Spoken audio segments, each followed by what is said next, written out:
অতীতে নখ দন্তহীন বাঘ হিসেবে পরিচিত দুদকের দাঁত এখনও শার্প হয়নি মন্তব্য করে দুর্নীতি দমন কমিশন দুদকের চেয়ারম্যান ডক্টর মোহাম্মদ আব্দুল মোমেন বলেছেন, এর নখও ততটা গজায়নি। আগামী দিনে সংস্থাটির ওপর কেউ চাপ সৃষ্টি করলে তাদের নাম প্রকাশ করা হবে বলে জানান তিনি। 2004 সালে দুর্নীতি দমন ব্যুরো থেকে স্বাধীন কমিশন হিসেবে পথ চলা শুরু দুর্নীতি দমন কমিশন দুদকের। নানা পথ পাড়ি দিয়ে গত 21 নভেম্বর 21 বছর পার করেছে এই সংস্থাটি। মঙ্গলবার দুদকের প্রধান কার্যালয়ে এক মতবিনিময় সভায় দুদকের চেয়ারম্যান জানান, গণ অভ্যুত্থানের পর গত এক বছরে প্রায় 26,000 কোটি টাকার সম্পদ জব্দ হয়েছে। সংস্থাটির চেয়ারম্যানের কাছে প্রশ্ন ছিল, নখদন্তহীন হিসেবে পরিচিত এই প্রতিষ্ঠানটি বর্তমানে কতটা শক্তিশালী। আপনার এই এক বছরে কি মনে হয় দুদকের নখদাঁত গজিয়েছে কিনা?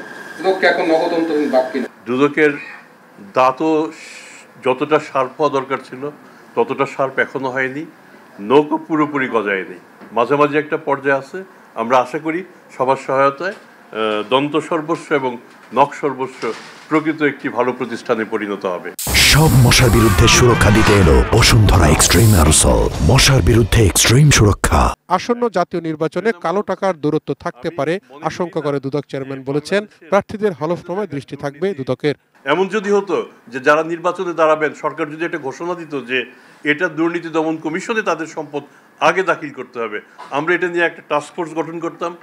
আমরা তো নিশ্চয়ই সবগুলি পরীক্ষা করার দরকার নেই, এদেশের সকল লোকই দুর্নীতিগ্রস্ত না।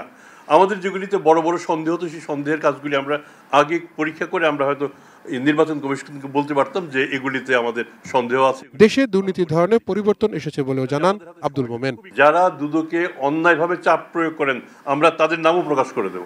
Towhid Sourav, ATN news, Dhaka.